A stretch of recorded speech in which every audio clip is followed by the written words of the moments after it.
یہ آیات جو شروع ہوتی ہیں 37ویں آیت کریمہ سے، 37ویں آیت سے لے کر 40ویں آیت تک، یہ ایک تقریر ہے، ایک خطاب ہے، ایک گفتگو ہے، ایک وعظ و نصیحت ہے حضرت سیدنا یوسف علی نبینا وعلیہ السلام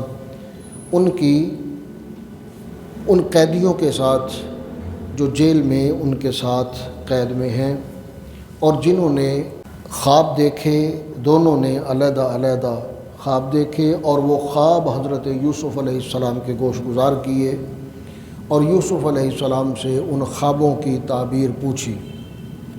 تو یوسف علیہ السلام نے انہیں تعبیر بتانے سے پہلے یہ تقریر فرمائی، یہ خطاب فرمایا، یہ گفتگو فرمائی، اور یہ ساری گفتگو توحید و شرک پر ہے، اختیار توحید پر اور ترک شرک پر، اور دین کی دعوت دی، اللہ ذوالجلال کا پیغام دیا، اور انہیں شرک سے بچنے اور توحید اپنانے کی طرف بلایا۔ اس تقریر کی یہ آخری آیت کریمہ ہے جس میں اللہ تعالیٰ نے ارشاد فرمایا ما تعبدون، یہ حضرت یوسف علیہ السلام کہہ رہے ہیں ان قیدیوں سے، چونکہ ان قیدیوں نے تعبیر پوچھی تھی اور اپنے خواب کی تعبیر جاننے کے لیے وہ ہمہ گوش تھے، پوری توجہ ان کی یوسف علیہ السلام کی طرف مرکوز تھی، اور وہ ایک ایک لفظ بڑی توجہ سے، بڑے غور سے سن رہے تھے، اور چونکہ وہ مکمل طور پہ متوجہ تھے، سراپا گوش بن کر مکمل متوجہ تھے یوسف علیہ السلام کی طرف، تو یوسف علیہ السلام نے ان کی اس توجہ سے فائدہ اٹھاتے ہوئے انہیں توحید کی دعوت دی۔ تو فرمایا ما تعبدون من دونہ الا اسماء سمیتموہا، کہ جن کی تم عبادت کرتے ہو اللہ کے سوا، جن بتوں کو تم پوجتے ہو، جن کے سامنے جھکتے ہو، جن کی عبادت کرتے ہو اللہ کے سوا، وہ کچھ بھی نہیں ہیں سوائے اپنے ناموں کے، ان کے صرف نام ہی نام ہیں، ناموں کے علاوہ وہ کچھ بھی نہیں ہے۔ اور وہ نام بھی کون سے ہیں؟ سمیتموہا انتم و آباؤکم، وہ نام جو تم نے رکھے ہیں اور تمہارے آبا نے، تمہارے باپ دادوں نے رکھے ہیں، وہ نام ہیں۔ ان ناموں کے علاوہ ان کی کوئی حقیقت نہیں ہے۔ فرمایا کہ ما انزل اللہ بہا من سلطان، اللہ تعالیٰ نے اس پر کوئی دلیل نازل نہیں فرمائی، یعنی اللہ کی کتاب میں، اللہ کے کلام میں، اللہ تعالیٰ کے احکام میں ان بتوں کے حوالے سے کوئی دلیل موجود نہیں ہے۔ تو چونکہ اللہ تعالیٰ کی طرف سے کوئی دلیل نہیں ہے، لہذا یہ ان ناموں کے سوا کچھ بھی نہیں ہیں جو نام خود تم نے رکھے ہوئے ہیں یا تمہارے باپ داداؤں نے رکھے ہوئے ہیں۔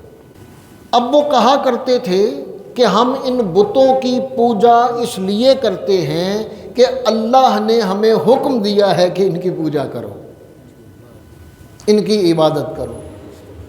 تو اللہ تعالیٰ نے یہ فرما کر ما انزل اللہ بہا من سلطان، ان کے اس قول کی نفی کر دی، ان کے اس باطل عقیدے کی نفی کر دی کہ اللہ تعالیٰ نے ان بتوں کے لیے کوئی بھی دلیل نازل نہیں فرمائی، لہذا یہ تمہارا اپنا خیال ہے اور باطل عقیدہ، باطل خیال ہے کہ ان بتوں کی عبادت کرنے کا حکم اللہ تعالیٰ نے دیا ہے۔ تو جو خود نام رکھے ہوں یا بڑوں نے نام رکھے ہوں، ان ناموں کے حوالے سے، ان ناموں کی وجہ سے ان کی عبادت کرنا، ان کی پوجا کرنا اللہ ذوالجلال نے اسے غلط قرار دیا اور اس سے منع فرمایا کہ یہ بت اپنے ناموں کے سوا کچھ بھی نہیں ہیں۔ ان الحکم الا للہ، اگر حکمرانی ہے، اگر حاکمیت ہے تو فقط اللہ تعالیٰ کی ہے۔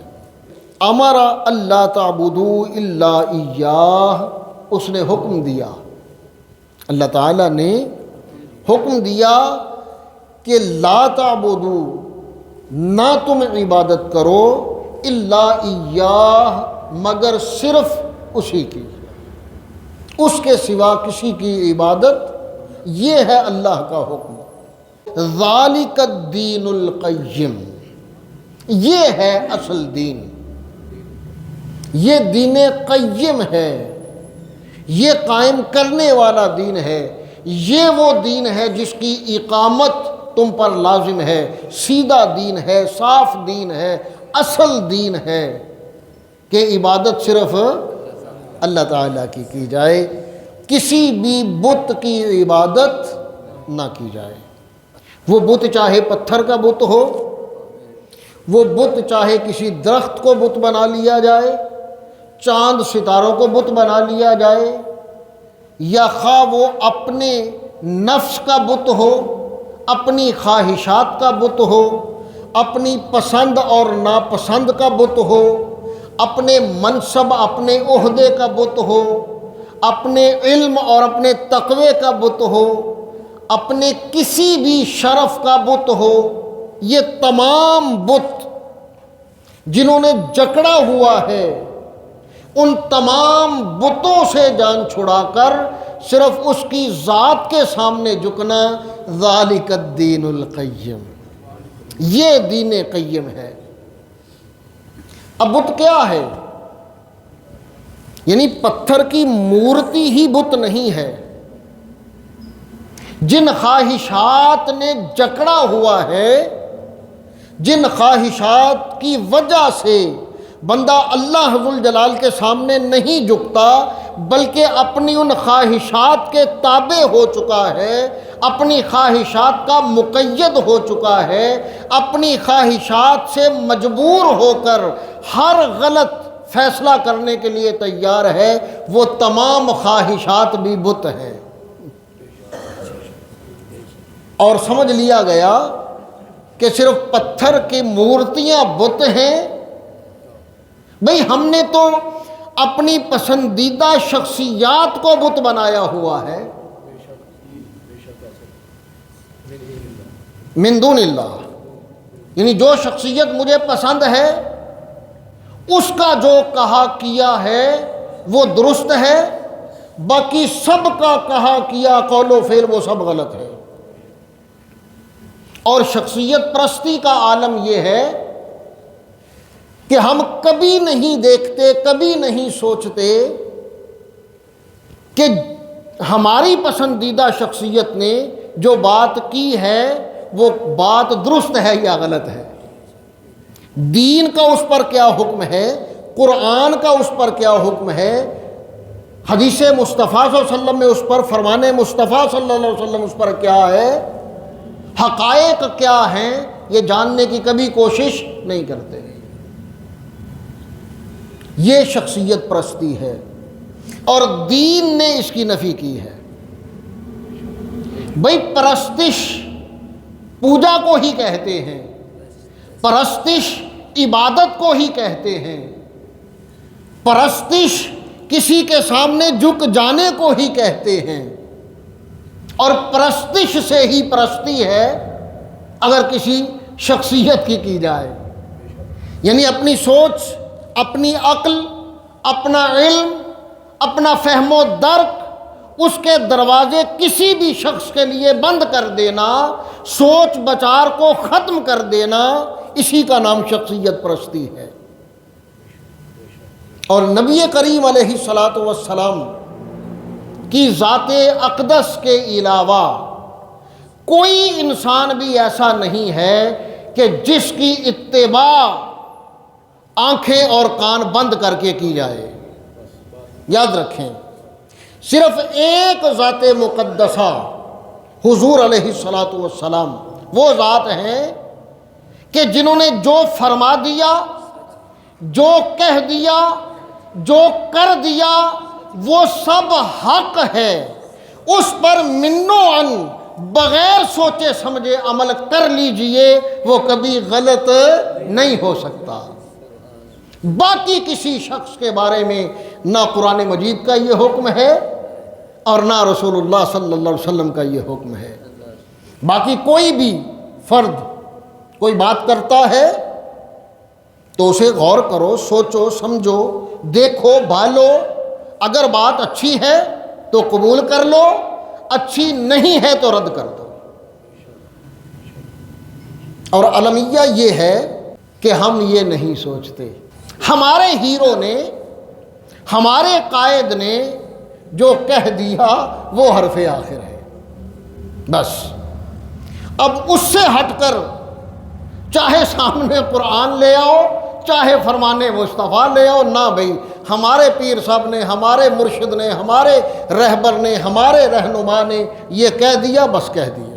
العیاذ باللہ تعالی۔ جب تک اس سوچ کا قلو کما نہیں ہوتا، جب تک یہ سوچ ختم نہیں ہوتی، ہم کبھی بھی حق کی منزل کے رہرو نہیں ہو سکتے، حق کے متلاشی کبھی نہیں ہو سکتے۔ تو اللہ ذوالجلال نے ارشاد فرمایا کہ امر اللہ تعبدوا الا ایاہ، عبادت کرو تو فقط اللہ ذوالجلال کی۔ ذالک الدین القیم، یہ دین قیم ہے۔ ولکن اکثر الناس لا یعلمون، یہ اللہ ذوالجلال کا فیصلہ ہے کہ بھئی اکثریت اسے نہیں جانتی، اکثریت اسے نہیں سمجھتی۔ تھوڑے لوگ یہ بات سمجھتے ہیں کہ ذالک الدین القیم، کہ دین قیم یہ ہے، یہ بات تھوڑے لوگ سمجھتے ہیں۔ اکثر الناس لا یعلمون، لوگوں کی اکثریت یہ بات سمجھنے سے قاصر ہے۔ اور یہ بات سمجھنا کتنا ضروری ہے کہ ظاہر ہے اگر دین قیم پر نہیں ہے تو گمراہ ہے، دین قیم پر نہیں ہے تو گمراہ ہیں۔ اور یہی بات اللہ ذوالجلال فرما رہا ہے کہ تھوڑے لوگ سمجھتے ہیں، زیادہ لوگ نہیں سمجھتے، نہیں جانتے۔ یہاں پر حضرت یوسف علیہ السلام کی وہ تقریر ختم ہوئی جو آپ نے ان دو قیدیوں سے فرمائی، خواب کی تعبیر جنہوں نے پوچھی تھی۔ اب فرمایا یا صاحب السجن، اب ان کے خواب کی تعبیر بتانا شروع کی۔ اے میرے قید کے ساتھیوں، اما احدکما فیسقی ربہ خمرا، تم میں سے جو ایک ہے، جو پہلا ہے، فیسقی ربہ خمرا، وہ قید سے رہا ہو جائے گا اور اپنے مالک کو، اپنے بادشاہ کو وہ شراب پلائے گا۔ جو اس کا منصب تھا، جو عہدہ تھا، وہ عہدہ دوبارہ مل جائے گا اور وہ دوبارہ اسی عہدے پر اپنے مالک کی خدمت کرے گا، جسے قرآن مجید نے رب کہا فیسقی ربہ خمرا، وہ اپنے اس رب کو، یعنی یہاں رب کا معنی مالک، اپنے اس مالک کو شراب پلائے گا۔ وَأَمَّا الْآخَرُ، اور جو دوسرا ہے، فَيُصْلَبُ فَتَأْكُلُ الطَّيْرُ مِنْ رَأْسِهِ، جو دوسرا ہے اسے پھانسی دے دی جائے گی اور پرندے اس کے سر میں سے نوچ نوچ کر کھائیں گے۔ یہ جو دو خواب، وہ خواب پیچھے بیان ہوئے تھے اور اب یہ ان دونوں خوابوں کی تعبیر حضرت یوسف علیہ السلام نے بیان فرما دی۔ اب جب انہوں نے دونوں خوابوں کی تعبیر سنی تو کہنے لگے کہ ہم نے تو مذاق کیا تھا۔ یہ حضرت عبداللہ ابن عباس رضی اللہ تعالی عنہما کی روایت ہے، اپنی تفسیر میں لکھتے ہیں کہ انہوں نے کہا کہ ہم نے خواب تو دیکھے ہی نہیں تھے، آپ نے جو تعبیر بیان کر دی ہے، ہم نے یہ خواب تو دیکھے ہی نہیں تھے، مذاق کیا تھا، ویسے ہی کہا تھا، جھوٹ بولا تھا۔ تو حضرت یوسف علیہ نبینا وعلیہ الصلاۃ والسلام، بہت بڑا سبق ہے ان الفاظ میں قرآن مجید کے ان الفاظ میں بہت بڑا سبق ہے۔ حضرت یوسف علیہ نبینا علیہ الصلوۃ والسلام آپ نے ارشاد فرمایا قضی الامر الذی فیہ تستفتیان، تم نے جو مجھ سے پوچھا تھا اور میں نے اس کا جو جواب دے دیا ہے، اب اسی کا فیصلہ ہو چکا ہے۔ تم نے سچ بولا یا جھوٹ بولا، تم نے خواب دیکھا یا نہیں دیکھا، اب اس پر کوئی تعلق نہیں ہے اس چیز سے، میں نے جو بتا دیا ہے اس کا فیصلہ ہو چکا ہے۔ بھئی کبھی کسی اللہ والے سے، کسی اللہ کے بندے سے کبھی مذاق میں بھی، جھوٹ میں بھی ایسی بات نہ کرنا کہ اس کے منہ سے الفاظ نکل جائیں اور آپ کے لیے وہ تقدیر الہی بن جائے۔ کبھی ایسا مذاق نہ کرنا۔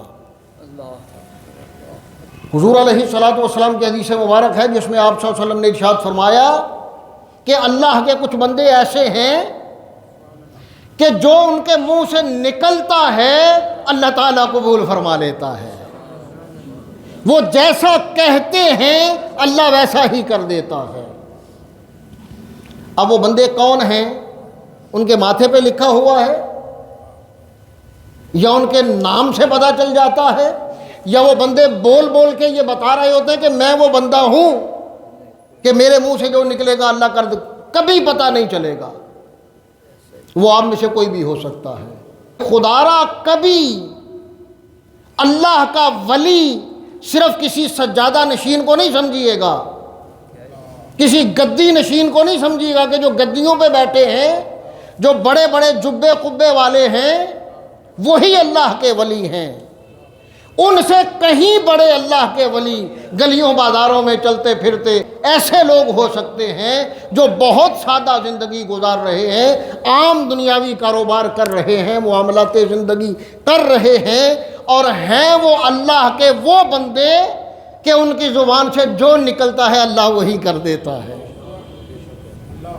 ہاں، اللہ تعالیٰ نے اپنے ولیوں کے ماتھوں پہ نہیں لکھا کہ یہ میرے ولی ہیں، لہذا کبھی کسی بندے کے سامنے ایسی بات نہ کرنا کہ وہ بالِ جان بن جائے۔ حضرت یوسف علیہ السلام نے ارشاد، اور یہ اس لیے ارشاد فرمایا۔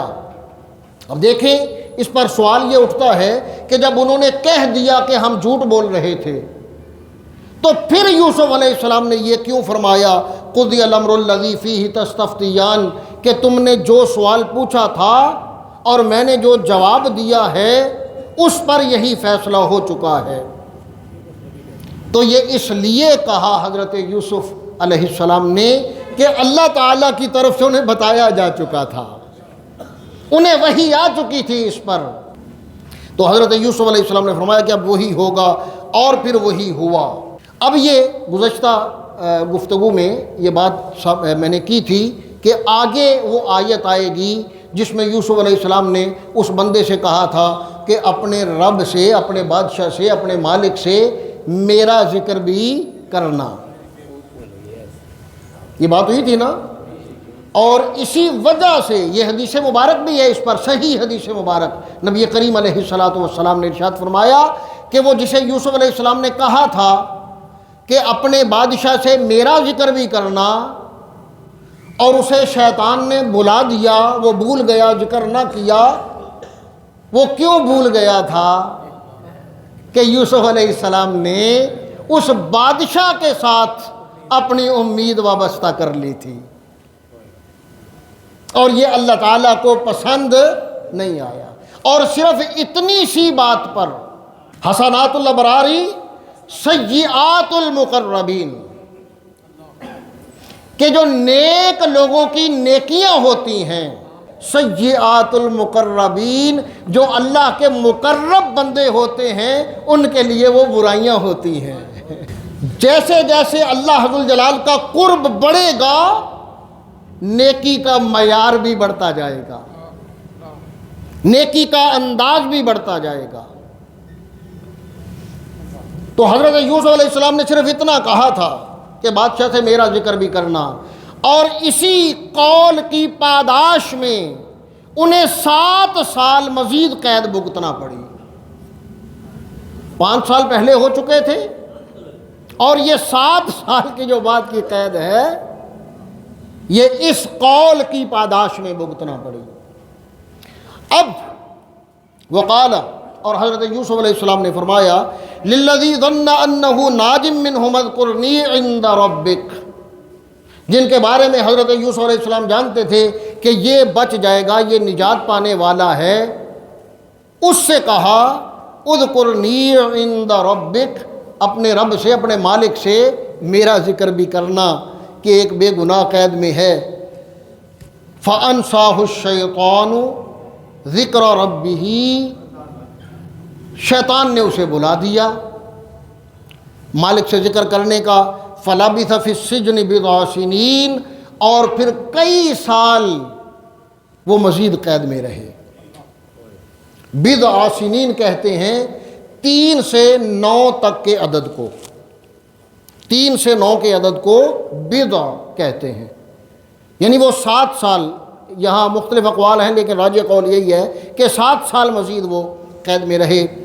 مصر کے بادشاہ نے جب خود خواب دیکھا، وقال المالک، بادشاہ نے کہا انی اراء 7 بقرات سمان یأکلہن 7 عجاف، کہتا ہے کہ میں نے خواب دیکھا ہے۔ اب یہ بادشاہ اپنا خواب کہاں بیان کر رہا ہے؟ اپنے دربار میں۔ تمام درباری علماء بلا لیے، تمام رؤساء بلا لیے، امراء بلا لیے، معبرین بلا لیے، جو تعبیر بتانے والے تھے، جو نجومی تھے، سب کو بلا لیا، کاہنوں کو بلا لیا، اور سب کے سامنے یہ خواب اپنا بیان کیا کہ میں نے خواب میں دیکھا کہ 7 موٹی تگڑی گائیں ہیں اور 7 ہی کمزور گائیں ہیں، اور وہ جو کمزور گائیں ہیں وہ ان موٹی تگڑی گاؤں کو کھا گئی ہیں۔ کہنے لگا وَسَبْعَ سُنبُلَاتٍ خُضْرٍ، 7 ہری بھری ڈالیاں ہیں، وَأُخَرَ يَابِسَاتٍ، اور 7 انتہائی خشک ڈالیاں ہیں، 7 ہری بھری ڈالیاں اور 7 خشک ڈالیاں۔ یا ایھا الملأ، اے میرے درباریوں، افتونی فی رؤیای، مجھے میرے اس خواب کی تعبیر بتاؤ، ان کنتم للرؤیا تعبرون، اگر تم خواب کی تعبیر بتا سکتے ہو، اگر تم تعبیر بتانے والے ہو تو میرے اس خواب کی تعبیر بتاؤ جو میں نے دیکھا ہے۔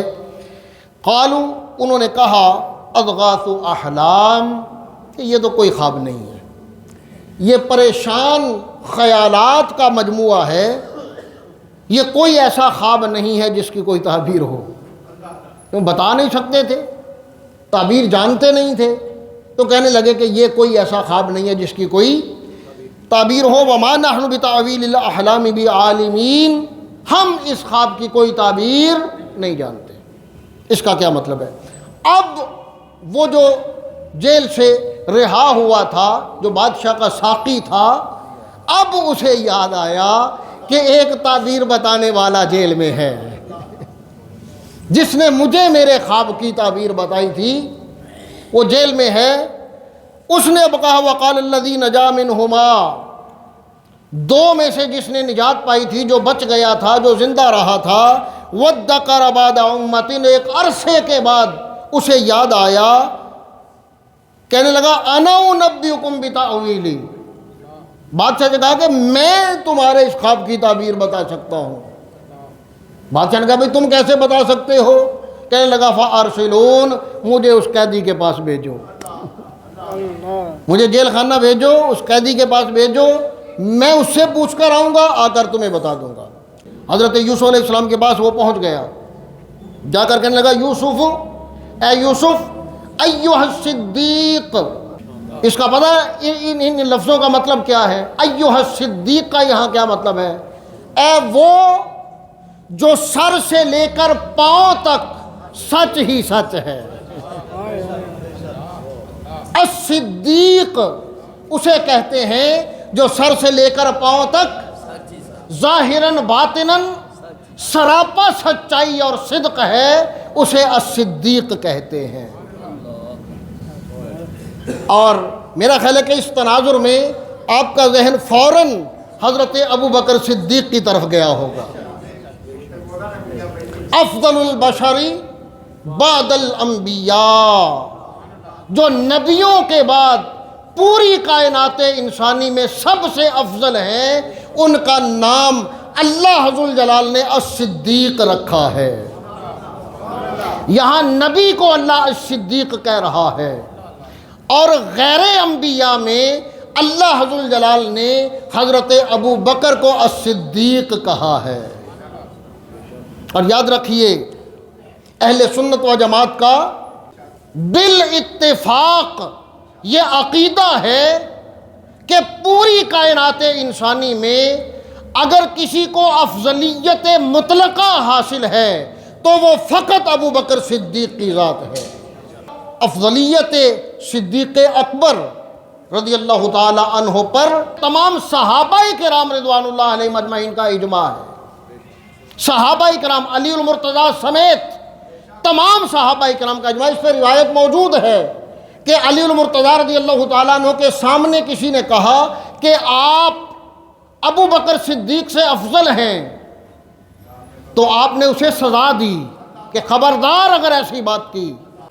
جزوی فضیلت بعض صحابہ کو ابو بکر صدیق پر بھی حاصل ہے۔